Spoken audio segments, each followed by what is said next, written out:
तो हे राजन, अब मेरे से आप देवी की और चरित्र का श्रवण करिए। कहते हैं मैं एक तुमको इतिहास सुनाता हूँ, पूर्व काल में घटना घटी थी, उस देवी की उत्तम चरित्र को मैं श्रवण कराता हूँ। तो कहाँ का घटना है? कहते कौशल देश की घटना है। कौशल देश में एक राजा रहते थे। तो कौशलेषु नृप श्रेष्ठ सूर्यवंश समुद्भव पुष्य पुत्रो महातेजा दुर्व्यसंधि स्मृतः। तो यहाँ पर वर्णन करते हैं कौशल देश में सूर्य वंश में एक पुष्य नाम के राजा हुए थे। उनका पुत्र दुर्व्यसंधि हुआ था। वह धर्मात्मा था और सत्य संध था, यानी सत्य बोलने था। और वर्ण आश्रम हित रहता। ब्राह्मणों के लिए, क्षत्रियों के लिए, वैश्य के लिए, शूद्र के लिए उनके आश्रमों में लगा रहता था। तो ब्राह्मण को इस प्रकार से कर्म करते रहना चाहिए, क्षत्रिय को इस प्रकार से कर्म करते रहना चाहिए, वैश्य को इस प्रकार से कर्म करते रहना चाहिए, वो शूद्र को इस प्रकार से कर्म करते रहना चाहिए। स्वयं भी करता था, दूसरे से भी कराता था। अयोध्या का राजा था। कहते समृद्धशाली जो अयोध्या थी, उस अयोध्या का वह राजा था। और अपने अपने आश्रमों में रह करके, वर्ण आश्रम में रह करके वह उस प्रकार से व्रत आदि करता था, अनुष्ठान आदि करता था, राज्य संचालन करता था। उसके राज्य में कहते हैं अपनी अपनी वृत्ति में स्थित होकर के वह धर्म पूर्वक राज करता था। उसके राज्य में ना तो चोर रहते थे, न चुगली वाले रहते थे, न धूर्त रहते थे। उसके राज्य में दम्भी भी नहीं रहते थे, कृतज्ञ भी नहीं रहते थे, मूर्ख भी नहीं रहते थे। ऐसा उसका राज्य था उस काल में। तो उस काल में कहते हैं उसकी 2 पत्नियां थी। तो दोनों पत्नियों के साथ रह करके भोग भोगता था। उसकी एक पत्नी का नाम वर्णन करते हैं, मनोरमा धर्म पत्नी स्वरूपहाति विचक्षणा लीलावती द्वितीया च सापी रूपे गुणान्विता। पहली उसकी पत्नी जो धर्म पत्नी थी, मनोरमा नाम की थी, जो कलिंग देश की राजा की पुत्री थी। और दूसरी पत्नी उसकी लीलावती थी, जो उज्जैन नगरी के राजा की पुत्री थी।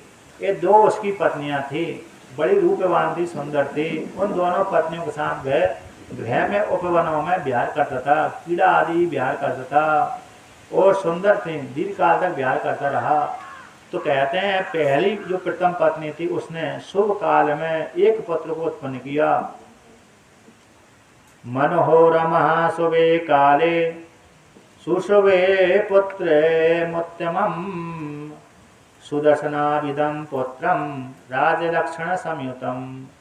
कहते हैं जो पहली जो पत्नी थी उसकी मनोरमा थी, उसने सुदर्शन नामक राज लक्षण से युक्त एक पुत्र को जन्म दिया। इसके पश्चात उसकी दूसरी पत्नी लीलावती थी, उसने अभी 1 महीने के अंतराल, 1 महीने के पश्चात एक पुत्र प्रदान किया, उत्पन्न हुआ। तो 2 राजा के एक पत्नी से एक पुत्र, दूसरी पत्नी से दूसरा पुत्र पैदा हुआ। तो दोनों ही सुंदर थे। तो यहाँ पर कहते हैं लीलावती ने भी सुंदर पुत्र को जन्म दिया। अब राजा ने दोनों पुत्रों के जात कर्म संस्कार किए, नामकरण संस्कार किए। तो एक का नाम सुदर्शन रख दिया, दूसरे का नाम, तो यहाँ पर राजा ने कहते हैं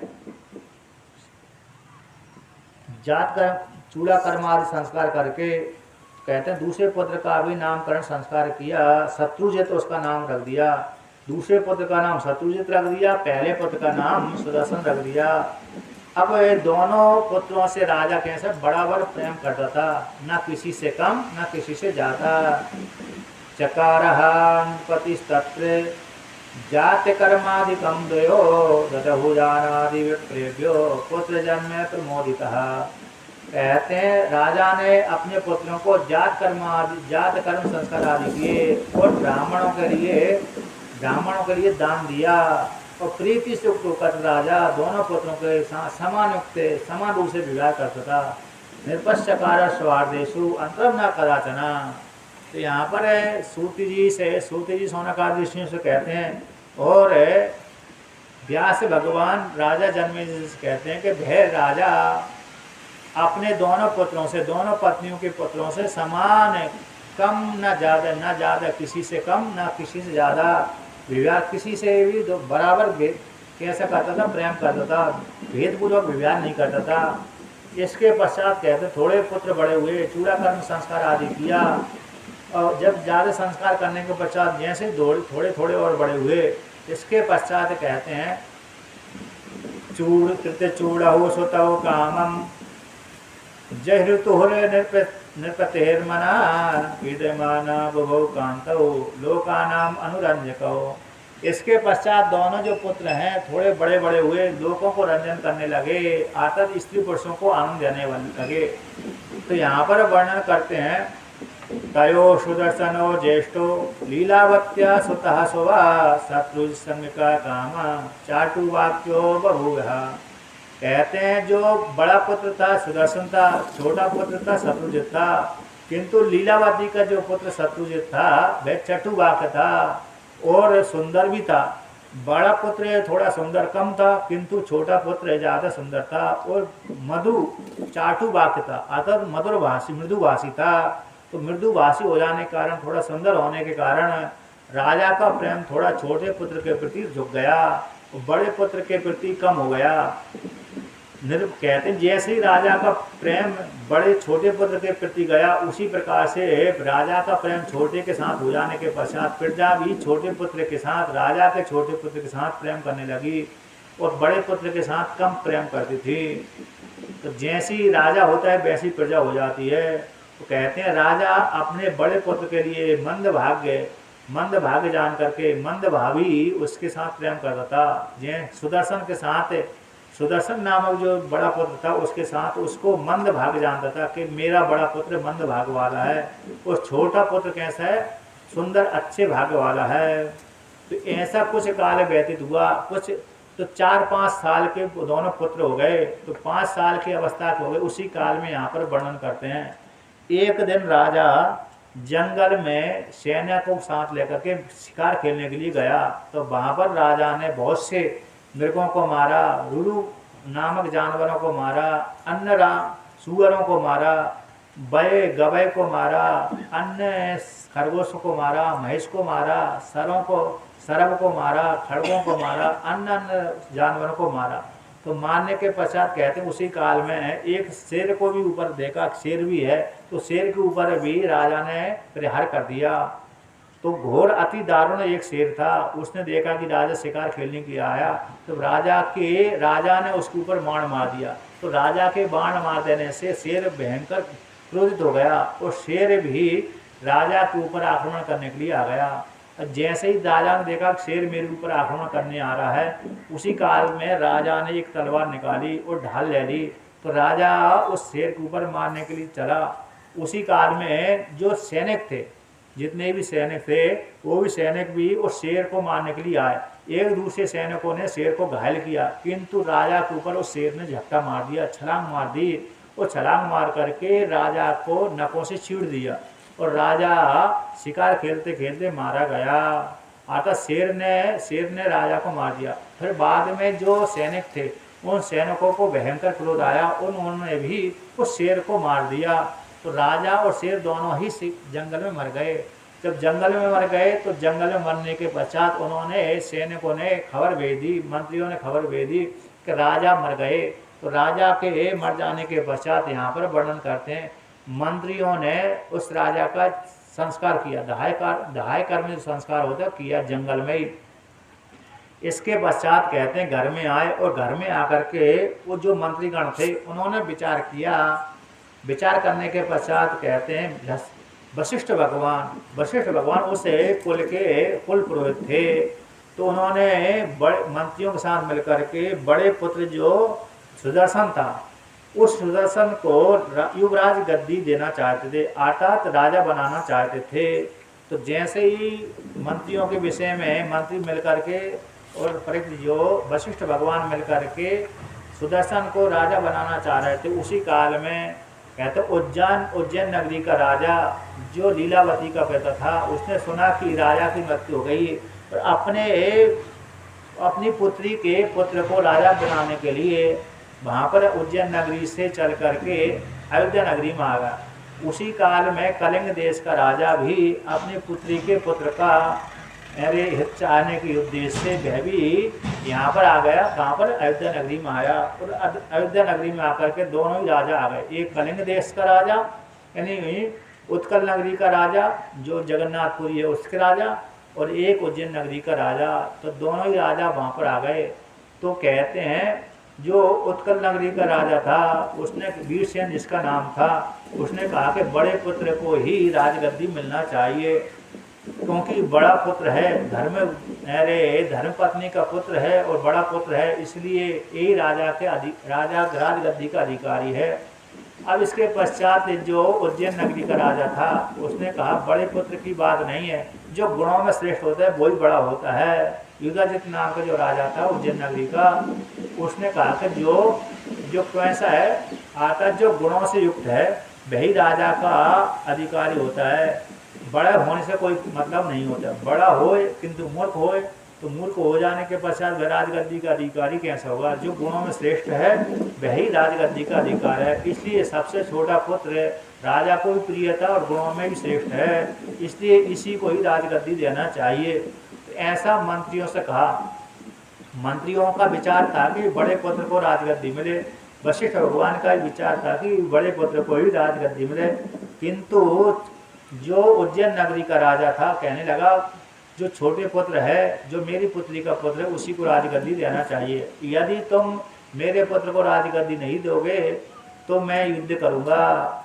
अब दोनों ही कहते हैं, जब उज्जैन नगरी का राजा और कलिंग देश का राजा आपस में झगड़ा करने लगे, एक कहता है अरे बड़े पुत्र को राजगद्दी मिलना चाहिए, एक कहता है छोटे पुत्र को राजगद्दी मिलना चाहिए।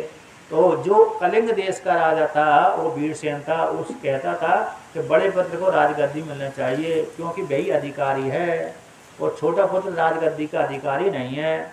और कलिंग जो उज्जैन नगरी का राजा कहता है नहीं, गुणों में श्रेष्ठ मेरी पुत्री का पुत्र है, इसलिए उसी को राजगद्दी मिलना चाहिए।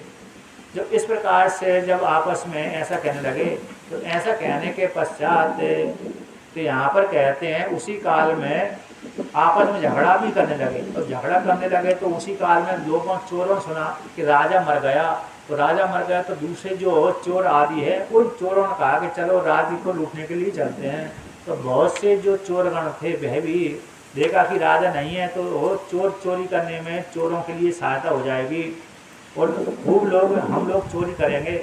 तो उसी काल में श्रृंगवीर का जो निषाद थे उन्होंने सुना कि राजा तो मर गया, चलो हम चोरी करने चलते हैं। वो भी राज्य के द्रव्य को अपहरण करने के लिए वहाँ पर आ गए। कुछ चोर भी वहाँ पर आ गए।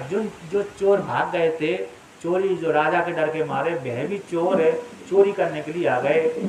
इस प्रकार से आपस में जो उज्जैन नगरी का राजा और कलिंग देश का राजा आपस में झगड़ा करने लगे, युद्ध करने लगे। अब कहते हैं युद्ध क्षेत्र में जाकर के दोनों में युद्ध हुआ। क्यों? राजगद्दी को लेकर के। कलिंग देश का राजा कहता है मेरी पुत्री का पुत्र है, जो बड़ा पुत्र है वही राजगद्दी का अधिकारी हो। और जो उज्जैन नगरी का राजा युधाजित था वो कहता है मेरी पुत्री का पुत्र श्रेष्ठ है, गुणों श्रेष्ठ है, वही राजगद्दी का अधिकार है। बिना युद्ध किए तो हम बड़े पुत्र को बैठने नहीं देंगे। इस प्रकार से आपस में एक दूसरे के प्रति क्रोध भावना से युक्त होकर के युद्ध करने लगे, उज्जैन नगरी का राजा और कलिंग देश का राजा। तो आपस में युद्ध करते करते कहते हैं कलिंग देश का राजा है उज्जैन नगरी के राजा के हाथ से मारा गया। जब मारा गया तो देखा कि अब यहाँ पर वर्णन करते हैं संग्रामे संवृत है तत्र युधाजित पृथ्वीपते जगाना वीरसेनम तम बाणस्तीव्र सुदारुण। संग्राम में कहते युधाजित जो पृथ्वीपति था उज्जैन नगरी का राजा था, उसने कलिंग देश के राजा को मार दिया, बाणों के द्वारा मार दिया। अब वह मर करके पृथ्वी पर गिर गया, उसका मूर्धा छिन्न हो गया। अब प्रभग्न तद बलम सर्वम निर्गतम चतुर्दशम। जो कलिंग देश की जो सेना थी राजा के मर जाने के पश्चात उसकी सेना भी चारों दिशाओं में भाग गई। इसके पश्चात जब उसकी पुत्री जो कलिंग देश के राजा की पुत्री थी मनोरमा, उसने सुना कि मेरे पिता को मार दिया, उज्जैन नगरी के राजा ने मार दिया, तो सुन करके वो डर गई। मनोरमा हतम श्रुत्वा पितरम रण मूर्धनि भयत्रस्तातः भयत्रस्तातः संजाता पितुर्वैरे मनुस्मरन्। मनोरमा यानी पुत्री ने सुना, जो उज्जैन कलिंग देश की राजा की पुत्री थी मनोरमा, उसने सुना कि मेरे पिता को उज्जैन नगरी के राजा ने मार दिया। ऐसी सुनकर के वह भयभीत हो गई और भयभीत होकर के पिता के शत्रु को बैठ ठान करके स्मरण करने लगी कि जो मेरे पिता को मारने वाला युधाजित है निश्चित रूप से मेरे पुत्र को ही मार देगा, क्योंकि राजगद्दी के लिए तो युद्ध कर रहा था, इसलिए राजगद्दी के कारण युद्ध कर रहा था, इसलिए निश्चित रूप से वह मेरे पुत्र को मार देगा अथवा जेल में डाल देगा। ऐसा भयभीत होकर के उसने क्या किया, राज्य के लोभ से वह जो युधाजित है निश्चित रूप से मेरे पुत्र को मार ही देगा, ऐसी चिंता करने लगी। अब मैं कहाँ जाऊँ, किसकी शरण में जाऊँ, कौन मेरी रक्षा करेगा। किम करोमि क्व गच्छामि पिता मे निहतो रणे भर्ता चापि मृतो दैवा पुत्रोऽयं मम बालकः।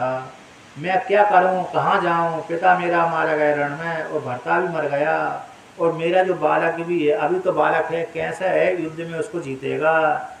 तो लोभ, अति लोभ से व्यक्ति, जो पापिष्ट व्यक्ति होती हैं अति लोभी कहते हैं, लोभ के वशीभूत होकर के क्या क्या नहीं कर देते। हर व्यक्ति लोभ के अधीन होकर के बड़े से बड़ा पाप कर्म कर देते हैं। तो लोभ ही बड़ा पापी है। लोभो अति पापिष्ठा तेन को न वशीकृता। तो लोभ ही, जो लोभ होता है वही पापी होता है। उस लोभ के द्वारा, लोभ के अधीन होकर कहते ऐसा कौन सा व्यक्ति है, कौन व्यक्ति लोभ के बस में नहीं रहता। तो लोभ के बस में सभी व्यक्ति हो जाते हैं।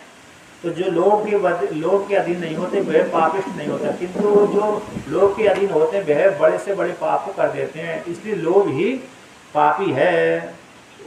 तो जिस व्यक्ति को लोभ ने ग्रसित कर लिया है तो वह व्यक्ति लोभ के अधीन होकर के बड़े से बड़े पाप कर्मों को कर देता है। किम न कुरियात तदाविष्टा पापम पार्थिव सत्तमा। कहते बड़े बड़े राजा भी पाप से युक्त होकर के, लोभ से युक्त होकर के बड़े बड़े पाप कर देते हैं। पितरम मातरम भ्रातृन गुरुन स्वजन बांधवान हंति लोभ समाविष्टो जनो नात्र विचारणा। तो यहाँ पर वर्णन करते हैं लोभ से युक्त होकर के व्यक्ति माता को मार देता है, पिता को मार देता है, भाई को मार देता है, गुरु को मार देता है, स्वजनों को मार देता है, बंधु बांधवों को मार देता है। लोभ से युक्त होकर के, लोभ से युक्त होकर के व्यक्ति क्या क्या नहीं कर देता। अभक्ष्य भक्षण कर लेता है, लोभ से ही अगम्य गमन कर लेता है। तृष्णा से युक्त होकर के धर्म को त्याग कर देता है, लोभ से युक्त होकर के व्यक्ति धर्म का भी त्याग कर देता है। इस प्रकार से लोभ से युक्त होकर के व्यक्ति कर्म कर देता है, अर्थात धर्म का त्याग कर देता है, पाप कर लेता है। इसलिए ये राजा भी लोभी है, लोभ के कारण ही मेरे पिता को मार दिया, निश्चित रूप से लोभ से युक्त होकर के मेरे पुत्र को ही मार देगा। युधाजिते समायाते न मे निशरणं भवेत् ज्ञात्वा बालं सुतं तेज्य कारागारं नयिष्यति। कहते युधाजित के आ जाने पर मैं यहाँ से निकल नहीं पाऊंगी, इसलिए निश्चित रूप से युधाजित मेरे पुत्र को कारागार में डाल देगा, या तो मार देगा या तो कारागार में डाल देगा। इससे पहले मैं इस राजा के आ जाने से पहले ही यहाँ से निकल के भाग जाऊँ। ऐसा चिंतन करके उसने क्या करना चाहिए और उद्यम करना चाहिए। तो मेरे को ही कहते हैं उद्यमा सर्वतः कार्य सिद्धिर्देवाद अद्धि जायते, कि उद्यम करने से सारी सिद्धि प्राप्त हो जाती है। यदि कोई व्यक्ति उद्यमन नहीं करता, उद्योग नहीं करता, प्रयत्न नहीं करता, उसको सिद्धि की प्राप्ति नहीं होती। सिद्धि की प्राप्ति तभी होती है उद्यमन करने से। इसलिए अपने पुत्र की रक्षा करने के लिए मेरे को शीघ्र ही कोई कार्य करना चाहिए। ऐसा चिंतन करके उसने एक मंत्री को बुलाया और मंत्री से परामर्श पूछा कि हे मंत्री, विदल्य नाम के मंत्री को बुलाया जो सारे कार्य करने में निपुण था। उससे परामर्श लिया मेरे को क्या करना चाहिए, यहीं रहना चाहिए या तो भाग जाना चाहिए। तो उसे मंत्री ने, जो विदल्य नाम का मंत्री था, उसने कहा कि हे रानी, तुम इस बालक को यहाँ पर रख करके, इस बालक को साथ लेकर के किसी बहाने से निकल करके, किसी बहाने से पिता को देखने के बहाने से यहाँ से इस राज को छोड़ देना चाहिए, नहीं तो तुम्हारे बालक को राजा जो उज्जैन नगरी का राजा है, तुम्हारे बालक को मार देगा, इसलिए तुम इस बालक की रक्षा करने के लिए इस राज को छोड़ दो, यहाँ से भाग जाओ। पिता में निहिता संखे पुत्रो अयम बालक तथा युधादित्य बलवान राजा किम विदेहम वदसु में। मेरा पिता तो मारा गया युद्ध में और मेरा बालक भी छोटा है, युधादित्य बलवान है, अब मैं क्या करूं, कहाँ जाऊं। तो विदल्य कहता है कि हे रानी, चलो यहाँ से वाराणसी में चलते हैं, मेरा जो वाराणसी के जंगल में चलते, वहाँ पर सुबाहु नाम के जो राजा हैं, मित्र हैं, वे हमारी रक्षा करेंगे, इसलिए यहाँ से निकलते। मेरा जो मामा है, वे मामा सुबाहु नाम का जो मामा है, वर्तमान में है, बलवान है, वे ही विख्यात है, वो हमारी रक्षा करेगा। इस प्रकार से तो हम यहाँ से निकल के चलते हैं। तो युधाजित को कहते हैं इस प्रकार से रानी से वो विदल नाम के मंत्री ने कह दिया। तो रानी ने भी मंत्री की वाणी सुन करके उसको साथ लेकर के, एक दासी को साथ लेकर के वहाँ से नगर से अपने पिता के दर्शन करने के लिए, प्रेत कार्य करने के लिए, जो युद्ध में मारा गया था, उस पिता के प्रेत कार्य करने के बहाने से कहते छोटी रानी से परामर्श लेकर के, आज्ञा लेकर के चली। युधाजिते दर्शनोत्कंठ मनसा नगराद वही निर्गत्ते रथमारूय गंतव्यम नात्र संशया। तो यहाँ पर वर्णन करते हैं कि युधाजित के दर्शन करने की लालसा से नगर से निकलना चाहिए। इस प्रकार से वह रानी अपने पिता के प्रेत कार्य करने की इच्छा से रथ में बैठ करके वहाँ पर निकल गई और युधाजित को देखने की इच्छा से गई। इत्युक्ता तेन सा राज्ञी गत्वा लीलावतीं प्रति उवाचा पितरं दृष्टुं गच्छाम्यद्य सुलोचना। तो कहते हैं रानी, बड़ी रानी थी, छोटी रानी के पास में गई और कहा कि मैं पिता को देखने के लिए जाती हूँ हे सुलोचने, और शीघ्र ही जाती हूँ और फिर लौट करके आ जाऊंगी। इस प्रकार से ऐसी बोल करके कहते शैरंद्री एक दासी को साथ लेकर के रथ के ऊपर बैठ करके विदल्य के साथ युक्त होकर के नगर से बाहर चली गई। और नगर से बाहर जा करके, नगर से बाहर निकली और नगर से बाहर जा करके क्या हुआ, जहाँ पर उसका पिता मरा हुआ था युद्ध क्षेत्र में, वहाँ पर गई और पिता को प्रेत कार्य किया, अग्नि संस्कार आदि किया। और अग्नि संस्कार आदि करने के पश्चात उसी रथ में बैठ करके वह श्रृंगवीर की ओर अर्थात प्रयागराज में चली गई, जहाँ पर भरद्वाज मुनि का आश्रम था, वहाँ पर पहुँची। तो यहाँ पर जैसी चली थी, 2 रात में गंगा जी की उस तट पर पहुँच गई, तमसा नदी को पार करती हुई श्रृंगवीर तक पहुँच गई। अब वहाँ पर जैसे श्रृंगवीर में पहुँची, वहाँ पर जो निषाद थे, जंगल में रहने वाले, नदी किनारे में रहने वाले निषाद थे, उन्होंने उस स्त्री को जान करके, दोनों स्त्रियों को जान करके, एक मंत्री को सामान जान करके, अधूरी जान करके, उनके सहायक सैनिक को न जान करके, उन वहाँ के जो निषादों ने अर्थात भीलों ने अथवा दुष्ट व्यक्तियों ने उस रानी को सारा लूट लिया। जितना भी सोना चांदी थे उसके पास में सारा लूट लिया, रथ को भी लूट लिया और वस्त्र, जितने भी वस्त्र थे वो सारे लूट लिए। इसके पश्चात दस्यु गणों ने उसके सारे वस्त्र अस्त्र लूट लिए। निषादेर लुंठिता तत्र गृहीतम सकलम वप्सु रतन चापी गृहीत्वा ते निर्गता दस्य वह सटा। ऐसे दस्युगण थे, निषादों के द्वारा लूटी गई, जितना भी उसके पास में धन था सारा लूट लिया। जब सारा धन लूट लिया तो इसके पश्चात लूट करके उसको छोड़ दिया। उस एक जो दासी थी उसको भी छोड़ दिया और रानी को छोड़ दिया, बालक को छोड़ दिया और विदल्य नाम का जो उसका मंत्री था उसको भी छोड़ दिया। रोती रोती वह मनोरमा नदी के किनारे गई, गंगा जी किनारे गई और गंगा के किनारे जाकर के एक नौका में बैठ करके गंगा के उस पार पहुंच गई। अब गंगा के उस पार पहुंच करके कहते भय से उक्त थी। अब वहाँ पर उसने चलते चलते आगे भरद्वाज ऋषि का आश्रम देखा। जैसे राम जी तमसा नदी को पार करके गंगा श्रृंगवीरपुर में गए और श्रृंगवीर में पुर को पार करके भरद्वाज ऋषि के आश्रम में पहुँच गए, उसी प्रकार से ये भी त्रिकूट पर्वत पर जो भरद्वाज ऋषि का आश्रम था वहाँ पर पहुँच गई। और वहाँ पर भरद्वाज जी के आश्रम में जाकर के भय से युक्त पहुँची और वहाँ पर देखा, भरद्वाज ऋषि ने देखा, अन्य ऋषियों ने देखा, मुनियों ने देखा कि ये स्त्री भयभीत है, कौन है, कहाँ से आई है। सारे तपस्वियों ने, ब्राह्मणों ने उसको देखा, संजाते तापसों ने देखा, भय से आकुल देखा, और भय से आकुल देख करके कहते ऋषियों ने कहा कि हे कौन हो, किसकी पुत्री हो, किसकी पत्नी हो, क्या कष्ट है, कैसे तुमको कष्ट की प्राप्ति हुई, सत्य हमसे वर्णन करिए। हे सुषिस्मते, हे स्त्री तुम कौन हो, कहाँ से आई हो, क्या कष्ट है, किस कारण से दुखी हो रही हो, वर्णन करिए। देवी वह मानुषी वासी बालपुत्रा बने कथम राजभ्रष्टेव वामोरु भासी तुम कम लक्षणे।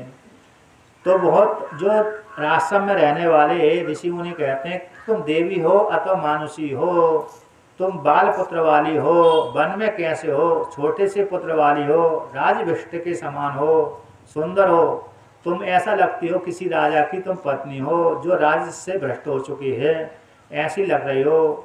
इस प्रकार से जब ऋषियों ने मुनियों ने पूछा तो मुनियों के द्वारा पूछे जाने पर भी वह स्त्री ने कुछ ही नहीं बोला। जब नहीं बोला तो रोने लगी।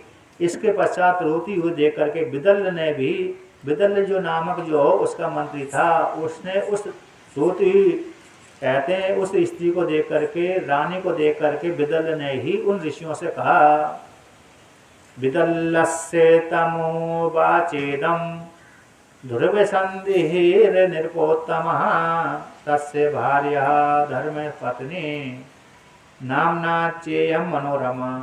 तो जब रानी ने कुछ उत्तर नहीं दिया, रानी की तरफ से विदल नाम का जो मंत्री था उसका साथी था, उसने कहा कि हे ऋषियों, हे मुनियों, हे ध्रुव संधि नाम का एक राजा था, उसकी ये पत्नी धर्म पत्नी भार्या है जिसका नाम मनोरमा है। वह ध्रुव संधि नाम का जो राजा था शिकार खेलने के लिए जंगल में गया और जंगल में शेर के द्वारा मारा गया, और उसको कहते हैं उसी का ये पुत्र सुदर्शन है। उसका ये पुत्र कहते हैं युद्ध में इसका पिता मारा गया, वीरसेन नाम का जो पिता था इसका युधाजित नाम के राजा के द्वारा मारा गया। उससे भयभीत होकर के आपकी शरण में आई है।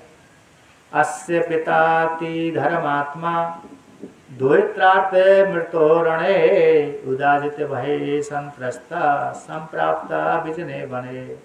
इसका जो पिता धर्मात्मा था, धोत्र की रक्षा करने के लिए रण में मारा गया, युधाजित से भयभीत होकर के इस जंगल में आई हुई है। इस प्रकार से आपकी शरण में आई है, बाल पुत्र के सहित आपकी शरण में आई है। हे ऋषि मुनियों, आपको इस स्त्री को अभय प्रदान करना चाहिए। आर्त की रक्षा करने में बड़ा पुण्य होता है, यज्ञ से भी अधिक जो आर्त होता है, दुखी होता है, उसकी रक्षा करने में महान पुण्य फल की प्राप्ति होती है। दीनों की रक्षा करने से विशेष फल की प्राप्ति होती है। इस प्रकार से हे ऋषि मुनियों, आप इस स्त्री की रक्षा करिए, इस रानी की रक्षा करिए, इस बालक की रक्षा करिए। जब इस प्रकार से उस विदल्य ने कहा तो विदल्य की वाणी को सुनकर के ऋषि कहते हैं, निर्वयावस्य कल्याणि पुत्रं पालय सुव्रते नाते भयं विशालाक्षी कर्तव्यम शत्रु संभवम। तुलसी कहते हैं, हे कल्याणी, तुम यहाँ पर पुत्र को पालन करो, निर्भय होकर के पालन करो। तुमको यहाँ पर है किसी भी प्रकार से भय नहीं होगा, शत्रु के द्वारा उत्पन्न होने वाला भय तुमको यहाँ पर प्राप्त नहीं होगा। तुम अपने पुत्र को पालन करो, भविष्य में तुमको तुम्हारे पुत्र राजा भी बनेगा। पारिस्व सुतम कांतम राजा ते अयम भविष्यति, है जो तुम्हारा पुत्र है भविष्य में राजा भी बनेगा। ना तो दुख तथा शोकम, तुमको यहाँ पर दुख और शोक की कभी भी प्राप्ति नहीं होगी। कदाचित न संभविष्यति, दुख भी प्राप्त नहीं होगा, शोक भी प्राप्त नहीं होगा, और तुम्हारा पुत्र भविष्य में राजा भी बनेगा। इस प्रकार से ऋषियों ने बोल दिया और तुम यहाँ पर सुखपूर्वक निवास करो। जब इस प्रकार से बोलने के पश्चात मुनियों ने उस स्त्री को रहने के लिए एक कुटी दे दी कि इस कुटी में तुम अपने पुत्र के साथ निवास करो। दासी को एक कुटी दे दी, रानी को एक कुटी दे दी, और विदल्य नाम के उस मंत्री को एक कुटी दे दी। इस प्रकार से तो वहाँ पर यहाँ पर वर्णन करते हैं, भरद्वाज मुनि के आश्रम में वह मनोरमा अपने पुत्र सुदर्शन के साथ निवास करने लगी। अब इधर यहाँ पर वर्णन करते हैं, युधाजित ने संग्राम से आकर के नगर में अयोध्या में आया और मनोरमा को पूछने लगा कि मनोरमा कहाँ पर गई है। सुदर्शन को मारने की इच्छा से मनोरमा से पूछा, इधर उधर खुजवाया, किंतु सेवकों ने बता दिया कि वह यहाँ पर पहुँच गई है। आकर पूछते पूछते पूछते बता दिया, तो कहाँ पर पहुँची? प्रयागराज में पहुँच गई। तो कहते हैं यहाँ पर कुछ दिनों के पश्चात शुभ मुहूर्त में अपने पुत्री के पुत्र जो शत्रुजित था उसको राजगद्दी दे दी। और राजगद्दी देने के पश्चात वशिष्ठ भगवान के द्वारा मंत्र अथर्व वर्णों के द्वारा शुभ मंत्रों के द्वारा अभिषिक्त करके अपने पुत्र को राजा अपनी पुत्री के पुत्र को राजा बना दिया। तो इस प्रकार से राजा बनाने के पश्चात वह राज्य कार्य मंत्रियों के राज्य का जो भार है मंत्रियों के ऊपर छोड़ दिया और पुत्री के पुत्र को राजा बना दिया। उस काल में पुत्री का पुत्र मात्र 5 वर्ष का था। तो उस काल में अपनी पुत्री का पुत्र को राजा बना दिया और सारा जो भार था मंत्रियों के ऊपर सौंप दिया। इसके पश्चात वहाँ से युक्त होकर के अयोध्या नगरी से वह उदयजित नाम का जो राजा था, शत्रु के यहाँ पर कहते मनोरमा का जो पुत्र सुदर्शन नामक था, उसको मारने के लिए वह खोजते खोजते यहाँ पर प्रयागराज में आ गया। श्रुत्वा सुदर्शनम तत्र मुनीनाम आश्रमे स्थितम हन्तु कामा जगामासु चित्रकूटम स पर्वतम। कहते हैं उसे शत्रुजित जो युद्धाजित था उसने सुना कि वह जो मनोरमा का पुत्र मनोरमा अपने पुत्र को साथ लेकर के मुनियों के आश्रम में निवास कर रही है। तो उसे सुदर्शन को मारने की इच्छा से वह चित्रकूट पर्वत पे आ गया जहाँ पर भरद्वाज ऋषि का आश्रम था। तो वहाँ पर आकर के कहते हैं निषाद अधिपति सूरम पुरस्कृत्य बलाविदम सुदर्शनाख्ये दुर्धर्षाख्ये अगमाद आसु श्रृंगवीर पुरादिदम। जो श्रृंगवीर का पुराधिप है निषादपति था, उसको आगे करके वह उसे भरद्वाज मुनि के आश्रम में पहुंच गया। और भरद्वाज मुनि को जब जैसे ही पहुंचा तो मनोरमा ने सुना कि युधाजित मेरे पुत्र को मारने के लिए आया है। तो मनोरमा भी उस युधाजित को देख करके बड़ी दुखी हो गई। आगच्छन्तम बालपुत्र भयार्थ सैन्य संयुतम। मनोरमा ने सुना कि मेरे पुत्र को मारने के लिए आया है, तो इस प्रकार से दुखी हो गई, भय से युक्त हो गई। और भय से युक्त होने के पश्चात वो विचार करने लगी, किम करोमि क्व गच्छामि सासुल विलोचना। अब मैं कहाँ जाऊँ, क्या करूँ? आंखों में आंसू बहने लगी। पिता मेरा मारा गया, अब मेरा जो दोहित्र है मेरा पुत्र है ये इसको मारने के लिए आया है। इस प्रकार से मेरा भाई भी अब नहीं है ऐसा जो मेरे पिता के मारने वाले को रक्षा कर सके, आता मेरी रक्षा कर सके, इसको युधाजित को मार सके। अब क्या करना चाहिए? पुरः श्रुतम मया स्वामिन पांडवा वही वन स्थिता मुनि नाम आश्रमे पुण्य पांचल्या सहिता तदा। तो उसने विचार किया कि किसी काल विशेष में तो पांचाली भी दुख को प्राप्त हो गई थी। जैसे मुनियों के आश्रम में रहने वाली पांचाली भी जयद्रथ के द्वारा हरण की गई थी। बाद में जयद्रथ को फिर पांडवों ने अपने अधीन कर दिया था, हरा दिया था। एवं ब्रुवन्तो तस्या तुलोभाविष्टः स भूपति जहरा द्रौपदी वीरो न धृत्य मुनि सत्तमा। कहते द्रौपदी भी मुनि के आश्रम में आकर के संकट को प्राप्त हो गई थी। अब यहाँ पर वर्णन करते हैं, मुनियों से कह दी कि हे मुनियों, एक युधाजित मेरे पुत्र को मारने के लिए आया है, इसलिए आप इसके ऊपर विश्वास न करें, इसको मेरे को उसके हवाले ना करें। कस्यचित न विश्वासा कर्तव्य सर्वथा बुद्धि। विद्वानों को किसी के ऊपर विश्वास नहीं करना चाहिए। यदि जो कोई भी व्यक्ति किसी दूसरे के ऊपर विश्वास कर लेता है तो निश्चित रूप से उसको दुख की प्राप्ति होती है। बहुत से दृष्टांत है, जैसे बलि ने भी वामन भगवान के ऊपर विश्वास कर लिया था तो दुख को प्राप्त हो गए थे, क्योंकि बलि महाराज की जितनी भी संपत्ति है वामन भगवान ने छीन ली। इसलिए किसी के ऊपर भी विश्वास नहीं करना चाहिए। और जो विश्वास कर लेता है ज़्यादा तो कभी कभी संकट को प्राप्त हो ही जाता है। नाचहा विश्वस्ति तव्यं न चह विश्वसितव्यं वै कदाचित् केनचित् तथा लोभश्चेतसि चेत स्वामिन् कीदृके पाप कृतवयम्। कहते कदाचित है, किसी भी काल में, कैंचित किसी के द्वारा भी विश्वास नहीं करना चाहिए।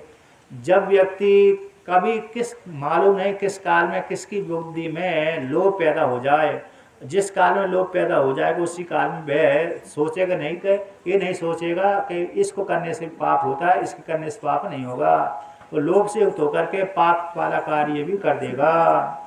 इसलिए तो जो पहले से ही पापी है, लोभ से युक्त होकर के है, तो उसको तो ऊपर विश्वास करना नहीं चाहिए। लोभ से आहत होने वाले व्यक्ति क्या क्या क्या पाप नहीं कर पाते, आता परलोक से भी भय नहीं होता।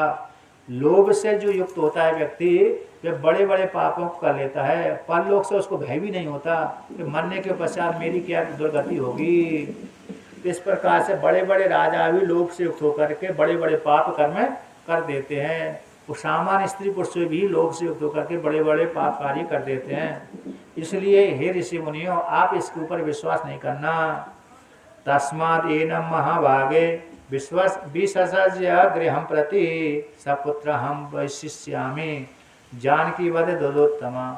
तो वह मनोरमा कहती है ब्राह्मण ऋषियों से कि हे ऋषियों, इससे जो राजा आया इसको यहाँ से भगा दीजिए। विसर्ज्य गृहं प्रति, कह दीजिए तुम अपने घर में जाइए, मैं तो पुत्र के सहित यहीं पर निवास करूंगी। जैसे राम जी की पत्नी जानकी मुनियों के आश्रम में पुत्रों के सहित निवास करती थी, उसी प्रकार से मैं भी यहाँ पर निवास करूंगी। इसलिए हे ऋषि मुनियों, हे वृद्धाज ऋषि, आप इस राजा को यहाँ से भगा दीजिए, अर्थात कह दीजिए यहाँ से चले जाइए। जब इस प्रकार से रानी के वचनों को सुना, रानी के वचनों को सुन करके युधाजित के पास में भरद्वाज ऋषि गए और भरद्वाज ऋषि से, क्योंकि भरद्वाज ऋषि से कहा कि हे राजन, हे ऋषि मुनि, आप मनोरमा को हमारे साथ भेज दीजिए। ऐसा युधाजित ने प्रार्थना करी थी भरद्वाज ऋषि से, किंतु भरद्वाज ऋषि ने से मनोरमा ने बोल दिया कि मैं इसके साथ नहीं जाऊंगी। यदि मैं गई इसके साथ तो इस निश्चित रूप से मेरे पुत्र को ये मार देगा, इसलिए आप इसको कह दीजिए यहाँ से चला जाए, तो मैं तो यहीं पर निवास करूंगी। जब इस प्रकार से भरद्वाज ऋषि ने उसकी वाणी सुनी, तो वाणी सुन करके वह भारद्वाज ऋषि कहते हैं युधाजित के पास में आए और युधाजित के पास में आकर के वहाँ पर राजा से कहने लगे, हे राजन, तुम अपनी इच्छा के अनुसार अपने नगर को चले जाइए। है मनोरमा यहाँ पर रहेगी, वह बाल पुत्र वाली है, दुखित है, वह तुम्हारे साथ जाना नहीं चाहती, इसलिए आप यहाँ से चले जाइए इच्छा के अनुसार।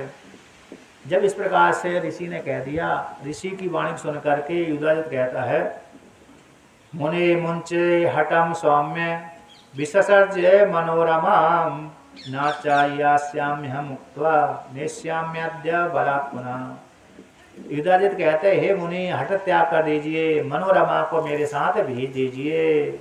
यदि आप नहीं भेजेंगे तो जबरदस्ती मैं उसको पकड़ करके ले जाऊंगा। इस प्रकार से जब युधाजित ने कहा, तो युधाजित ने भी ऋषि की वाणी को सुनकर के, युधाजित की वाणी को सुनकर के ऋषि कहते हैं, नयस्व यदि शक्तिस्ते बलेन अद्य ममास्मात्। हे राजन, यदि तुम में जितनी भी सामर्थ्य है उस सामर्थ्य के अनुसार इस मेरे आश्रम से इस मनोरमा को ले जा करके देख सकते हो। जैसे विश्वामित्र मुनि वशिष्ठ भगवान की कामधेनु जो नंदिनी गाय थी उसको ले गए थे, उसी प्रकार से तुम भी ले जाकर देखो। तुम प्रयास कर लो, जो तुम में सामर्थ्य हो तो मेरे आश्रम से इस मनोरमा को ले जा करके देखो। जब इस प्रकार से बोल दिया ऋषि ने, तो ऋषि की वाणी सुन करके युधाजित नाम का जो राजा था उसने विचार किया क्या किया जाए। मंत्री से पूछा कि क्या किया जाए, जबरदस्ती लिया जाए अथवा जबरदस्ती इस आश्रम से मनोरमा को ले जाया जाए अथवा नहीं, अथवा यहाँ से चला जाए। जब मंत्री वृद्ध से पूछा, बुला करके पूछा, तो मंत्री ने कहा कि हे राजन, ऋषियों के साथ विरोध नहीं करना चाहिए।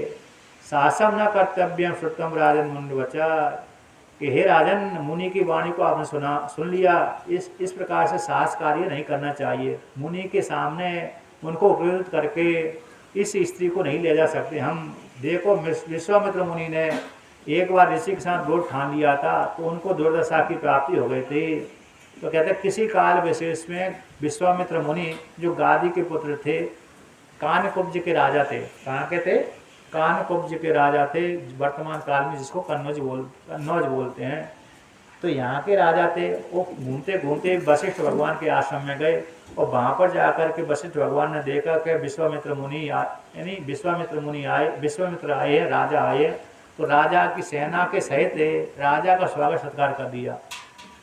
जब देखा कि किससे स्वागत सत्कार किया, कि नंदिनी गाय से किया। नंदिनी गाय से जो बोलते थे उसी के शरीर से अपने आप ही वो सारी सामग्री निकल आती थी, उत्पन्न हो जाती थी।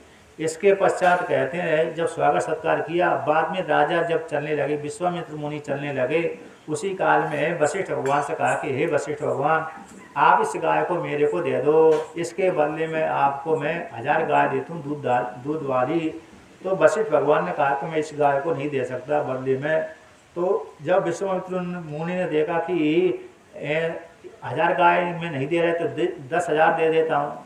10,000 गाय को भी जब निषेध कर दिया तो 1 लाख गाय दे देता हूँ। तो 1 लाख गाय को जब निषेध कर दिया तो 1 लाख गाय भी मैं नहीं लूँगा। तो मैं इस नंदिनी गाय को तो दूंगा ही नहीं, चाहे 1 लाख दो, चाहे 1000 लाख दो, चाहे कितनी भी दो, इसके बदले में कितनी भी गाय दो, किंतु मैं नंदिनी गाय को नहीं दूंगा। जब इस प्रकार से वशिष्ठ भगवान ने विश्वामित्र मुनि से कहा, तो विश्वामित्र मुनि ने कहा कि यदि तुम नहीं दे रहे तो मैं जबरदस्ती ले जाऊंगा। तो वशिष्ठ भगवान ने कहा तुम्हारी जैसी इच्छा, तुम जबरदस्ती भली ले जा सकते हो, किंतु मैं अपनी इच्छा से नहीं दूंगा। तो वशिष्ठ भगवान की इच्छा न होने पर भी विश्वामित्र मुनि जो राजा रूप में थे उस काल में, उस गाय को सैनिक को बोल दिया इस गाय को ले चलो, पकड़ लो, बांध लो। तो सारे सैनिक उस गाय को पकड़ने लगे और पकड़ने के पश्चात ले जाने लगे, घसीटने लगे। उसी काल में नंदिनी गाय रो करके अश्रु बहाती हुई वशिष्ठ भगवान से बोली कि आपने मेरे को त्याग कर दिया, आपने मेरे को इस राजा को दे दिया का, त्याग कर दिया का। तो वशिष्ठ भगवान की जब नंदिनी गाय की वाणी सुन करके वशिष्ठ भगवान कहते हैं कि मैंने तुम्हारा त्याग नहीं किया, बल्कि राजा जबरदस्ती ले जा रहा है, आगे तुम्हारी जैसी इच्छा है। जब जबरदस्ती ले जा रहा है तो मैंने त्याग नहीं किया। ऐसी सुनकर के नंदिनी गाय ने रंभाया, हुंकार भरी। तो हुंकार भरी तो उसके शरीर से हजारों मलेच्छ पैदा हो गए, हजारों दैत्य पैदा हो गए, मलेच्छ पैदा हो गए, दैत्य पैदा हो गए। तो दैत्यों को पैदा हो जाने के पश्चात यहाँ पर वर्णन करते हैं जितने भी राजा के सैनिक थे वो सारे सैनिकों को, सारे दैत्यों ने गाय के शरीर से निकले हुए जितने भी दैत्य थे उन सारे दैत्यों ने राजा की सेना को मार दिया, सारी सेना का संहार कर दिया। और जब सारी सेना का संहार कर दिया तो बाद में राजा को बड़ा पश्चाताप हुआ और उन्होंने देखा कि ब्राह्मण का बल तो बहुत श्रेष्ठ है, तो मेरे क्षत्रिय का बल इतना श्रेष्ठ नहीं है, बल्कि ब्राह्मण का जो बल है कैसा सबसे श्रेष्ठ होता है। तो राजा को विश्वामित्र मुनि को बैराग हो गया, जंगल में गए और जंगल में जा करके तपस्या करके ऋषि बन गए। उन्होंने त्याग कर दिया, राजपाट भी त्याग कर दिया, अपने पुत्रों को राज दे दिया। तो उसी प्रकार से हे युधाजित, आप भी इस ऋषि के साथ विरोध मत ठानिए। यदि ऋषि के साथ विरोध ठानते हैं निश्चित रूप से आपको कल्याण होने वाला नहीं है। इसलिए यहाँ पर चलते हैं। अभी प्रारंभ भविष्य में जो घटना घटेगी वो तो होगी, लेकिन अभी ये बालक है, अबोध बालक है, ये हमारा क्या करेगा। इसलिए इस बालक के ऊपर अब व्यर्थ ही आप क्रोधित मत होइए, इसको मारने की कोशिश मत करिए, इसको रहने दीजिए। यहाँ पर सुदर्शन को यहीं पर इतना सुख रहने दीजिए। ये बालक भी निर्धन है, भी हमारा क्या करेगा, इसके साथ बैर भाव ठीक नहीं है, ये दुर्बल भी है, शिशु भी है। इसलिए दया करते रहना चाहिए। दया सर्वत्र कर्तव्य, देव अधीन इदम जगत। कहते हैं दया ही सर्वत्र करते रहना चाहिए। यह जगत कैसा है, देवता के अधीन है। ईर्ष्या के नृत्य श्रेष्ठा, ईर्ष्या नहीं करना चाहिए। यदि भावी तद भविष्यति, जो भावी है वो तो घट करके ही रहेगी, जो भावी होती है, जो मतलब प्रारब्ध होता है वो तो घट करके ही रहता है। इसलिए अब यहाँ पर चलते हैं। तो कहते हैं कभी कभी जो प्रारब्ध के अनुसार होकर के, भावी होकर के जो वज्र है वह भी तृण के समान हो जाता है, और कभी कभी तृण भी वज्र के समान हो जाता है। जैसे घास था, द्वारका के जितने भी यदुवंशी थे उन यदुवंशों का संहार घास ने मात्र किया, घास के द्वारा कट करके मारे गए, जबकि घास थे मात्र। अब जो बड़े बड़े अस्त्र थे, कभी कभी इंद्र का वज्र भी है, तृण के समान व्यर्थ हो जाता है, किसी किसी राक्षस को मारते नहीं है, आतंक कुंठित हो जाता है। तो ये काल का योग है, देव के अधीन है। इसलिए शेर भी कभी कभी, खरगोश भी अथवा साव शशक भी, यानी खरगोश भी कभी कभी शेर को भी मार देता है, मात कर देता है। कैसे मार देता है? चालाकी से। कभी कभी शेर तो मार ही देता है, लेकिन कभी कभी खरगोश भी शेर को मार देता है, चालाकी से मरवा देता है। चालाक ऐसी कर देता है, कुआं में गिरवा देता है, कहीं कहीं करवा देता है। तो चालाकी से दुर्बल व्यक्ति भी बलवान को मार देता है। इसलिए देव के अधीन है सब कुछ। इसलिए अब यहाँ से चलते हैं। जब ऐसा मंत्री ने कहा, मंत्री की वाणी सुन करके राजा वहाँ से चल दिया। उस नगर से आकर ऋषि को प्रणाम करके अपने नगर में चला गया। अब कुछ काल व्यतीत हुआ, तो यहाँ पर वर्णन करते हैं। किसी काल विशेष में ऋषियों के ऋषियों के बालक थे, उस बालकों ने इससे जो अयोध्या नगरी का विदल नाम का मंत्री था, उसको कह दिया, क्लीब शब्द का प्रयोग कर दिया।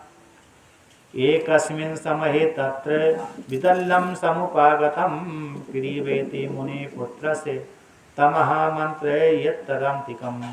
तो कहते हैं किसी काल विशेष में विदल्य नाम का एक जो मंत्री था, उसे राजा राजकुमार के पास में आया। उसी काल में ब्राह्मणों के बालकों ने उसको कह दिया क्लीब है। तो क्लीब शब्द का प्रयोग कर दिया। क्लीब शब्द का अर्थ नपुंसक, यदि कमजोर था, अरे वीर तो नहीं था, नहीं डर के मारे आया था, तो क्लीब शब्द का प्रयोग कर दिया। उसी कहते क्लीब में से क्ली शब्द निकाल लिया। क्लीब बकार तो हटा दिया, क्ली शब्द को ग्रहण कर लिया। उस ब्राह्मण के जो राजा का बालक था, सुदर्शन था, उसने क्लीब को ही क्लीब को में से क्लीब, तो क्ली शब्द इतना स्वीकार कर लिया, इसी को मंत्र मान लिया। इसी को मंत्र मान करके कहते हैं, उसको मंत्र जान करके मुनि के बालकों के मुखारबिंद से निकला हुआ था, उसको मंत्र मान करके उसने इस क्ली शब्द का प्रयोग कर लिया, आता हृदय में धारण कर लिया, इसी का जाप करने लगा। तो उस काल में 5 वर्ष का बालक था। तो क्ली क्ली क्ली क्ली ऐसा दिन रात, खेलते समय, चलते समय, खाते समय, पीते समय, सोते समय, जागते समय और बालकों के साथ खेलते समय क्ली क्ली ऐसा शब्द का मंत्र का जाप करने लगा। इस प्रकार से जप करते करते करते करते 8 वर्ष व्यतीत हो गए। 8वां वर्ष हो गया, 10वां वर्ष हो गया, 11वां वर्ष हो गया। तो 11वें वर्ष तक भी वह क्ली क्लीम ऐसी को मंत्र मान करके जप करने लगा। ये क्ली है, क्लीम शब्द होता है लक्ष्मी माता का बीज मंत्र है, और कामरूप बीज मंत्र है। कामदेव का भी बीज मंत्र है, यानी कामदेव भगवान का, कृष्ण भगवान का बीज मंत्र है, और लक्ष्मी माता का भी है, महालक्ष्मी का भी बीज मंत्र है, कामदेव का बीज मंत्र है, और इच्छा पूर्ति करने वाला है। यानी जो भी जिस क्लीम शब्द को जाप करने से जो व्यक्ति जिस प्रकार की इच्छा करता है, उस इच्छा की पूर्ति हो जाती है। तो इसने क्ली शब्द का प्रयोग किया। ऐसा जप करते करते करते 10-12 वर्ष हो गए। तो इसलिए कहते हैं 11 वर्ष की अवस्था का हुआ, उसी काल में ऋषियों ने इसका उपनयन संस्कार किया। उपनयन संस्कार करवाने के पश्चात कहते हैं उसने वेद अध्ययन किया, धनुर्वेद का शास्त्र का अध्ययन किया, और कहते हैं इसी क्लीब मंत्र के प्रभाव से उसने शीघ्र ही 4 वेदों को पढ़ लिया, धनुर्वेद को पढ़ लिया और पारंगत हो गया। इसके पश्चात आगे वर्णन करते हैं, कदाचित सोपि प्रत्यक्षम देवी रूपम ददर्शः रक्तांबरम चत रक्तवर्णम रक्त सर्वांग भूषणम। कहते हैं किसी काल विशेष में जंगल में था, गंगा के किनारे था, उस ऋषि मुनि के आश्रम के जो जंगल था उसी में था। वहीं पर किसी दिन देवी ने उसको प्रत्यक्ष दर्शन दिया। आकाश में स्थित हो गई देवी, रक्त अंबर, रक्त लाल वस्त्र को धारण किए थे, रक्त वर्ण वाले थे, रक्त सर्वांग भूषणम, उसके सारे वस्त्र कैसे थे? रक्त ही रक्त थे। ऐसे रूप में देवी ने उसको दर्शन दिया। तो दर्शन को देख करके कहते हैं, जब दर्शन दिया, गरुड़ के ऊपर बैठी थी, विराजमान थी, वैष्णवी देवी थी, शक्ति थी। अद्भुत देवी को देख करके प्रसन्न हो गया, उसने प्रणाम आदि किया, और देवी की कृपा से उसकी और भी शक्ति आ गई।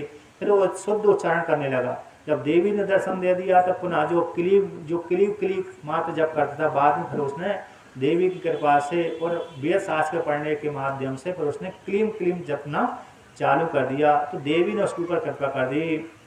बने तस्मिन् स्थिता सोता सर्वविद्यार्थे तत्त्ववित्ते मातरम सेव्यमानस्तु बीजहरा नदी तटे। कहते हैं इस प्रकार से समस्त समस्त विद्या को रह जाने वाला उस सुदर्शन ने देवी की वहाँ पर पूजा करी। नदी के किनारे उस देवी की पूजा करी तो देवी ने उसको दिव्य धनुष बाण दे दिए, दिव्य धनुष दे दिया और अक्षय तरकस दे दिए। इस प्रकार से जब इस प्रकार से देवी के द्वारा धनुष बाण धारण कर लिया और धनुष को धारण कर लिया और अक्षय तूणे को भी धारण कर लिया। अब उसी काल में कुछ दिन के बाद कहते हैं काशीराज की एक कन्या थी। तो काशीराज की एक कन्या जिसका नाम शशिकला था। तो उसी काल में वहाँ पर शशिकला के पास में कोई जैसे राजाओं के पास में ब्राह्मण जाते हैं, अन्य नट आदि जाते हैं तो किसी किसी राजकुमार की प्रशंसा कर लेते हैं, किसी ऋषि मुनि की प्रशंसा होती रहती है, सत्संग चलता रहता है। उसी काल में शशिकला ने भी सुना कि ध्रुव संधि का पुत्र सुदर्शन नामक जो पुत्र है वह भरद्वाज ऋषि के आश्रम में रहता है, बड़ा सुंदर है। तो इस प्रकार से उससे सुदर्शन के विषय में उसने सुना।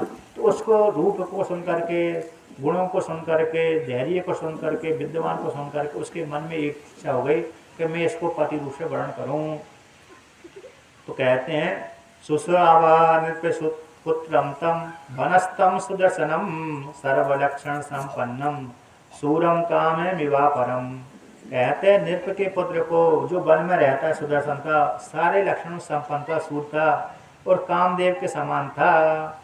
ऐसे बंदी जनों के मुख से उसने सुना। तो बंदी जनों के मुख से सुन करके मन के द्वारा उस बालिका ने आकर किसने, शशिकला ने, जो काशीराज की कन्या थी, उसने मन के द्वारा उसको वर्ण कर लिया। उसी जब वर्ण कर लिया इसी को मैं अपना पति बनाऊंगी। तो उसी दिन जिस दिन उसने वर्ण किया उसी दिन कहते रात्रि के समय जगदम्बा ने भी, देवी ने भी उसके सौंपने में आई और सौंपने में आकर के उसका कहा कि हे देवी, हे शशिकला, वह सुदर्शन मेरा भक्त है, तुम उसी को पति बनाना। इस प्रकार से उसी को ग्रहण करना, वह मेरा भक्त है तो मेरी कृपा से तुमको सारे सुख की प्राप्ति होगी। जो तुम्हारे मन में जितने भोगों की इच्छा है वो सारे भोगों की प्राप्ति हो जाएगी, तुम्हारी मनोकामना पूरी हो जाएगी।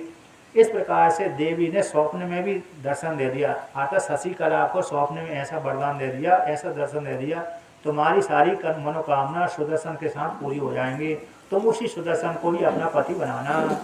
इस प्रकार से देवी स्वप्न में दर्शन दे करके अदृश्य हो गई। और जब जैसे ही उसको स्वप्न समाप्त हुआ, उठी, सुबह उठी तो बड़ी प्रसन्न हुई। प्रसन्न हो जाने के पश्चात माता ने पूछा क्या किस बात से प्रसन्न हो रही हो, किंतु माता को नहीं बताया। बाद में एक सखी से कहा कि तो सखी से पूछा कि सुदर्शन नामक जो राजा का पुत्र हो कैसा है। तो ऐसा पूछती रहती थी। इसके के पश्चात कहते हैं वह राजकुमारी किसी उद्यान में गई, खेलने के लिए गई, सखियों के साथ गई। उसी काल में उसी उद्यान में एक ब्राह्मण है प्रयाग यहाँ से भरद्वाज ऋषि के आश्रम से काशी में गया। तो काशी में गया तो काशी में जाकर उसी मार्ग से निकला हुआ जिस मार्ग से वह राजकुमारी थी। तो ब्राह्मण को देख करके उस राजकुमारी ने पूछा, हे ब्राह्मण, तुम कहाँ से आ रहे हो, क्या बात है। तो उसने कहा कि मैं भरद्वाज ऋषि के आश्रम में से आ रहा हूँ। तो भरद्वाज ऋषि के आश्रम में आपको सुन करके उसने पूछा कि वहाँ पर कौन सी चीज़ देखने की योग्य है, तुम बताओ। तो उस जब ब्राह्मण ने कहा कि वहाँ पर तो एक ही देखने की योग्य है, कौन से, सुदर्शन नामक जो ध्रुव संधि का पुत्र है वह तुम्हारे योग्य है। हे राजकुमारी, वह राजकुमार तुम्हारे योग्य, तुम ही उसको अपने पति बनाना। इस प्रकार से ब्राह्मण ने कह दिया। तो ब्राह्मण को कहने के पश्चात कहते हैं जब इस प्रकार से सुंदरता का वर्णन कर दिया और वर्णन कर दिया कि सारी विद्या का खानी भी है, योग्य भी है, सुंदर भी है, उसी को तुम पति बनाना। जब इस प्रकार से वर्णन कर दिया तो उसने भी और निश्चय कर लिया। अब कुछ काल का पश्चात किया, कहते हैं जब देवी ने कृपा कर दी तो श्रृंगवीर का जो निषाद था उसने जेत्र नाम का रथ दे दिया जो विजयशील था। जेत्र नाम का यहाँ पर वर्णन कर देते हैं। जब रथ दे दिया, रथ को उसने स्वीकार कर लिया। चतुर्भिष तुरंग ही युक्ता पताका बरमंडिता, चार घोड़ों से युक्त एक जेत्र नाम का जो राजा के पुत्र को राजा जान करके, राजपुत्र जान करके और श्रेष्ठ जानकर, योग्य जान करके उसको कैसा दे दिया, रथ दे दिया। तो राजा के पुत्र ने भी उसको रथ को स्वीकार कर लिया। इसके पश्चात आगे वर्णन करते हैं, कहते हैं अब यहाँ पर वर्णन करते हैं कि जो काशीराज की कन्या थी, तो राजा ने देखा कि मेरी कन्या योग्य हो गई है, उसने एक स्वयंवर किया। जो इच्छा स्वयंवर है, कन्या जिसको वरण कर ले उसी के गले में माला डाल सकती है। तो 3 प्रकार के स्वयंवर होते हैं, पर्ण स्वयंवर, शौर्य शुल्क और इच्छा स्वयंवर। तो इसमें से इच्छा स्वयंवर आयोजन राजा ने किया अपनी पुत्री के लिए। देश देशों में निमंत्रण भेज दिया कि मेरी पुत्री का इच्छा स्वयंवर है, आप सभी राजा आइए। उसी काल में जब ऐसा कहा, ऐसा श्रवण किया, ऐसा प्रचार करने के पश्चात तो यहाँ पर वर्णन करते हैं कि जो अरे शशिकला थी, उस शशिकला ने भी सुना कि मेरे राजा, मेरे पिता मेरे स्वयंवर का आयोजन कर रहे हैं। तो उसने भी एक ब्राह्मण को बुलाया और ब्राह्मण से कहा कि जाओ भरद्वाज ऋषि के आश्रम में जो सुदर्शन रह रहा है उसको जाकर कहना कि शशिकला ने तुमको पति रूप से वरण कर लिया, तुमको छोड़ करके किसी दूसरे को वरण नहीं करेगी। और देवी माँ ने भी, जगदम्बा पार्वती ने भी वरदान दिया है कि तुम्हारा विवाह यानी सुदर्शन के साथ होगा और सुदर्शन तुमको शीघ्र ही राज की प्राप्ति होगी। इसलिए इस प्रकार से और वर्णन कर दिया कि सुदर्शन कहते हैं शशिकला ने ब्राह्मण से कहा कि सुदर्शन को छोड़ करके मैं तुम्ही को ही पति बनाऊंगी, किसी दूसरे को पति नहीं बनाऊंगी, इसलिए ऐसा पक्का जाकर के कह देना। तो एक ब्राह्मण को ऐसा संदेश दे करके भेज दिया, जैसे रुक्मणी ने भगवान श्री कृष्ण की संदेश भेजा था, उसी प्रकार से इसने भी, ब्राह्मण ने भी, शशिकला ने ब्राह्मण को भेज दिया। अब इसके पश्चात वह सुदर्शन भी अपनी माता को साथ लेकर के, ब्राह्मणों से आज्ञा लेकर के, भरद्वाज ऋषि से आज्ञा लेकर के ब्राह्मणों को संदेश सुना। ब्राह्मण को संदेश सुन करके अपनी माता से, ऋषियों से आज्ञा लेकर के वह भी काशी में आ गया, स्वयंवर के लिए आ गया। जब स्वयंवर के लिए आया तो वहाँ पर देखा कि काशी के राजा ने देखा कि सुदर्शन भी यहाँ पर आया है। तो आया हुआ देखकर तो उसका स्वागत सत्कार किया। और दूसरे देश के राजा भी आ गए। जब दूसरे देश के राजा आ गए तो उन्होंने देखा कि सुदर्शन आ गया, सभी राजा आ गए। वहाँ पर आ जाने के पश्चात उन्होंने सुदर्शन से पूछा किस उद्देश्य से आए हैं। तो जब सुदर्शन से पूछा, बुलाकर राजा ने कहा मैं तो स्वयंवर देखने के लिए आया हूँ और विवाह करने की इच्छा से भी आया हूँ, स्वयंवर देखने की इच्छा से आया हूँ। देवी माँ ने मेरी भेजा है, देवी माँ की मेरी इच्छा है, ऊपर कृपा है, इसलिए मैं स्वयंवर को देखने के लिए यहाँ पर आया हूँ। जब इस प्रकार से वर्णन किया तो आगे वर्णन करते हैं। तो एक शुभ दिन में, शुभ मुहूर्त में यहाँ पर वर्णन करते हैं कि जब इस दिन यहाँ पर मुहूर्त क्या करना चाहिए, यज्ञ स्वयं आयोजन करना चाहिए। तो राजा ने कह दिया कि अगले दिन स्वयंवर होगा। तो शशिकला ने कहा कि हे पिताजी, मैं राजा स्वयंवर के बीच में किसी को नहीं जाऊंगी, बल्कि आप मेरा विवाह सुदर्शन के साथ कर दीजिए। जब इस प्रकार से पुत्री ने पिता से कहा तो कहा कि स्वयंवर तो हमने आयोजन किया है, क्यों आप इस स्वयंवर में नहीं जाना चाहती। तो इस प्रकार से जब कहा कि मैं स्वयंवर में किसी के सामने नहीं जाऊंगी, स्वयंवर में जाने से हर पुरुष जो कामी राजा है मेरे को देखेंगे, मैं किसी दूसरे को नहीं देखना चाहती, एक ही को देखना चाहती हूँ, किसी दूसरे को नहीं देखना चाहती। मैंने अपने मन से सुदर्शन को ही पति बनाया है, इसलिए उसी को देखना चाहती हूँ, किसी दूसरे को नहीं देखूंगी। तो इस प्रकार से आप मेरा विवाह सुदर्शन के साथ कर दीजिए। आप गुप्त रूप से, मैं स्वयंवर सभा में नहीं जाऊंगी। जब इस प्रकार से पिता से कहा तो पिता ने जब अपनी पुत्री की वाणी सुनी तो पुत्री की वाणी सुनकर के बड़ा चिंतित हो गया, दुखी हो गया। अब सारे राजाओं को तो जब राजा ने, काशी राजा ने आयोजन के लिए स्वीकार किया था, स्वयंवर के लिए बुलाया था, किंतु वह पुत्री भी स्वयंवर के लिए जाने के लिए उपस्थित नहीं हुई। तो उसने कहा कि मैं तो स्वयंवर के बीच में नहीं जाऊंगी, राजाओं के बीच में नहीं जाऊंगी, इसलिए मैं तो एकांत में मेरा आप विवाह कर दीजिए। राजा ने कहा कि देखो मेरे पास सेना नहीं है, इतने बड़े राजा आए हैं, यदि तुम स्वयंवर में नहीं जाओगी तो राजा मेरे ऊपर आक्रमण कर देंगे, मेरे को मार देंगे, युद्ध करेंगे। उसने कहा कि हे पिताजी, आप राजाओं से सांत्वना दे करके बोलना कल स्वयंवर होगा, आज स्वयंवर नहीं होगा। आप रात्रि के समय मेरा विवाह कर दीजिए, धर्मशास्त्र के अनुसार विवाह कर दीजिए। धर्मशास्त्रे श्रुतं तात मयिदं वचनम किला एक एव बरो नार्या निरीक्षम स्यात् न चापरा। कहते धर्मशास्त्र में सुना गया है कि इस प्रकार से एक ही वर को, नारी को एक ही वर वर्ण करना चाहिए, एक के ऊपर देखना चाहिए, अन्य के ऊपर नहीं दृष्टि डालना चाहिए। इसलिए मैं सुदर्शन को छोड़कर किसी दूसरे को वर्ण नहीं करना चाहती। यदि स्वयंवर के बीच में जाऊंगी तो फिर मैं इस राजा को देखूंगी, उस राजा को देखूंगी, उस राजा को देखूंगी, किंतु मैं ऐसा नहीं करना चाहती। मैं तो एक का ही वर्ण किया है, इसलिए आप मेरे को सुदर्शन के हाथ में दे दीजिए। भविष्य में जो घटना घटेगी वो घटकर रहेगी। आप रात्रि के समय ब्राह्मण विधि के अनुसार विवाह कर दीजिए और राजा को सांत्वना दे दीजिए कि मेरी पुत्री सुदर्शन को छोड़कर के किसी दूसरे को वर्ण करना नहीं चाहती, आप अपने अपने घर को लौट जाइए। तो इस प्रकार से पुत्री ने समझाया। पुत्री के समझाने के पश्चात राजा ने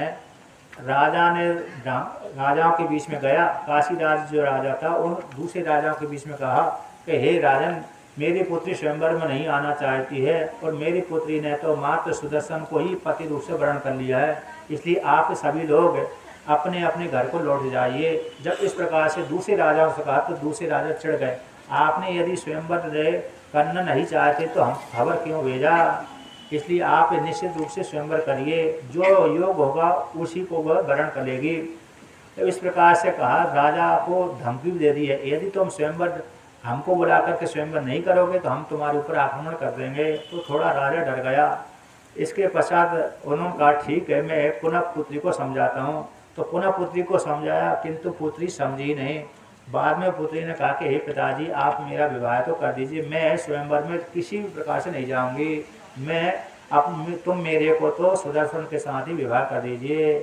जब इस प्रकार से पुत्री अड़ गई तो पुत्री के अड़ जाने के पश्चात राजा ने रात्रि को पुत्री का विवाह कर दिया। और विवाह करने के पश्चात कहते अब इसके पश्चात रात्रि में विवाह कर दिया और राजाओं को ये मालूम पड़ा कि पुत्री स्वयंवर कल होगा, धोखे में रह गया। तो रात्रि को तो सुदर्शन के साथ शशिकला का विवाह हो गया, काशीराज की कन्या के साथ। और सुबह सुबह तो जब जो गीत वाद्य आदि हुए तो उसको सुन करके राजाओं को मालूम पड़ा कि इसका तो शशिकला का तो विवाह हो गया, राजा ने हमको धोखे में डाल दिया। इसके पश्चात सारे राजा जो राजा थे, कुछ राजा थे वो तो उदास हो गए, कुछ राजा ने कहा कि हम इससे बदला लेंगे। अब जो काशी का राजा था, उस काशी के राजा ने अपनी पुत्री का और उसका जो दामाद था सुदर्शन था, उसको एक रथ दे करके कहते विदा कर दिया। अपनी माता के साथ सुदर्शन पत्नी को लेकर के, दहेज आदि को लेकर के भरद्वाज ऋषि के आश्रम में जा रहा था। उसी पीछे चलते चलते कुछ राजाओं ने रास्ते में उसको घेर लिया। अब घेरने के पश्चात कहते हैं सुदर्शन की रक्षा करने के लिए भी काशी का राजा जो स्वभाव था वह भी पीछे पीछे आया और पीछे पीछे जिस रास्ते से जा रहा था सुदर्शन, उसी रास्ते से दूसरे राजाओं ने घेर लिया। और घेरने के पश्चात कहते हैं दोनों में अन्य राजाओं के साथ भयंकर युद्ध हुआ। अब जैसे ही दूसरे राजा सुदर्शन को मारने के लिए उदाजित नाम का जो राजा था, उज्जैन नगरी का राजा था, वह मारने के लिए आया। उसी काल में देवी भी सुदर्शन की रक्षा करने के लिए आई। जैसे ही देवी आई तो उन्होंने सुदर्शन को दर्शन दिया और स्वभाव नाम का जो राजा था, काशी का राजा, उसको दर्शन दिया। जो काशी के राजा को सुदर्शन को दर्शन दिया तो दोनों ने प्रणाम किया। और प्रणाम करने के पश्चात काशी राजा ने कहा कि हे देवी, आप मेरे ऊपर प्रसन्न रहिए और आप हमेशा काशी में विद्यमान रहिए। जब तक काशी पृथ्वी को ऊपर विद्यमान रहे, जब तक काशी ब्रह्मांड में रहे, तब तक आप काशी में निवास करिए। इस प्रकार से वरदान मांगा। अब इसके पश्चात आगे वर्णन करते हैं। कहते हैं सुदर्शन की रक्षा करने के लिए युधाजित के साथ देवी ने युद्ध किया और राजा ने भी, अन्य राजाओं ने दूसरे राजाओं के साथ युद्ध हुआ। तो युधाजित के साथ सुदर्शन का युद्ध हुआ और अन्य स्वभाव नाम के राजा के साथ युद्ध हुआ।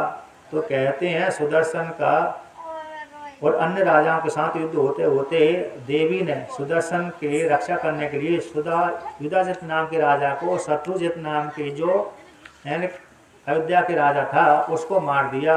अतः देवी ने उज्जैन नगरी के राजा को और अयोध्या नगरी के राजा जो शत्रुजित था, इन दोनों को मार दिया।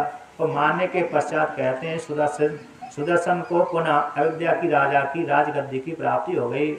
वह अपनी पत्नी को लेकर के ऋषि मुनियों से आशीर्वाद लेकर के यहाँ पर वर्णन करते हैं कि अयोध्या नगरी में गया और अयोध्या नगरी में जाकर के उसने राज्य को प्राप्त कर लिया।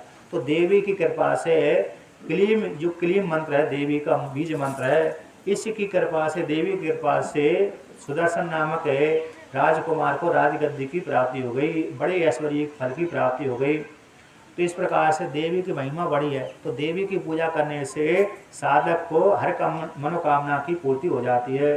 उसी प्रकार से आगे कहते राम जी ने भी, जब त्रेता युग आया था उस काल में, त्रेता युग में भगवान राम जी जब जंगल में गए, वनवास में गए, और वनवास में जाकर के वहाँ पर पहुँचे, कहाँ पर, जब सीता जी का हरण हो गया, सीता जी का हरण हो जाने के पश्चात समुद्र तट पर पहुँचे थे, तो वहाँ पर नारद जी ने कहा कि हे राम जी, आप देवी भागवत महापुराण की नवरात्रि का व्रत करिए, जिससे आपकी मनोकामना पूरी होगी।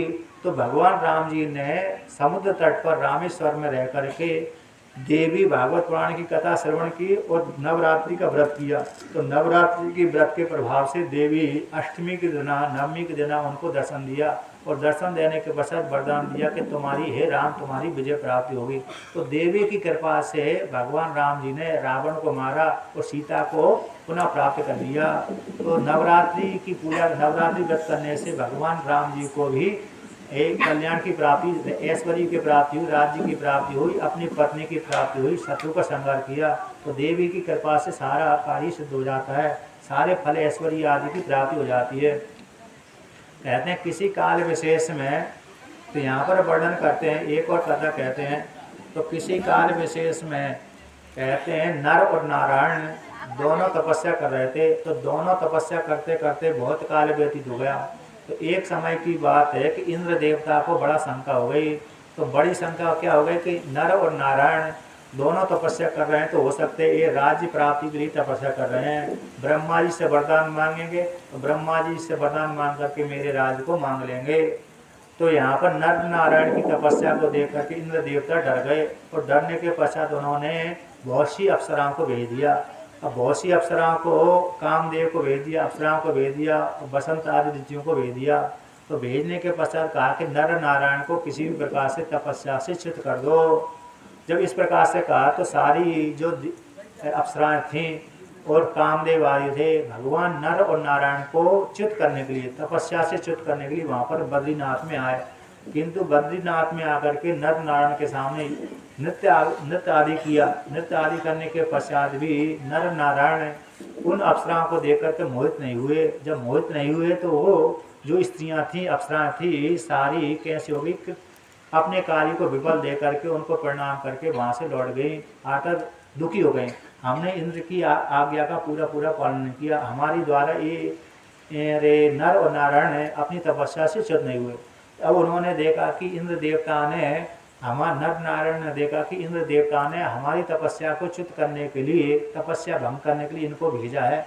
उसी काल में भगवान नर नारायण ने अपनी जंगा से उर्वशी को उत्पन्न कर दिया, और उर्वशी को उत्पन्न करके इंद्रदेव अप्सराओं से कहा कि देखो, तुम में तो इतना सौंदर्य नहीं है, किंतु मेरी जंगा से, मेरी उरु से उत्पन्न होने वाली जो उर्वशी है, ये तुमसे भी अधिक सुंदर है, ये इंद्र देवता के पास में भेज देना।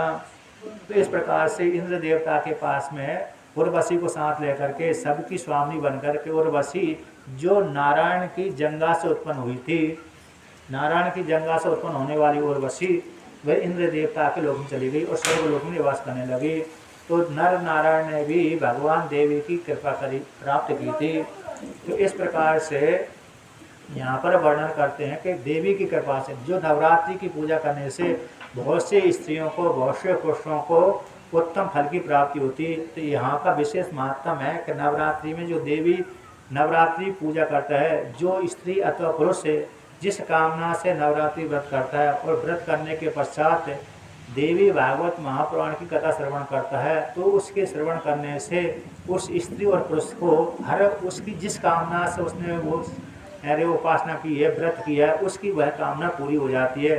चाहे राज्य की प्राप्ति के लिए, चाहे धन की प्राप्ति के लिए, कष्टों की निवृत्ति के लिए, कष्टों की निवृत्ति के लिए यदि देवी अरे नवरात्रि व्रत किया और पुराण सुना है तो कष्ट की निवृत्ति दूर हो जाती है।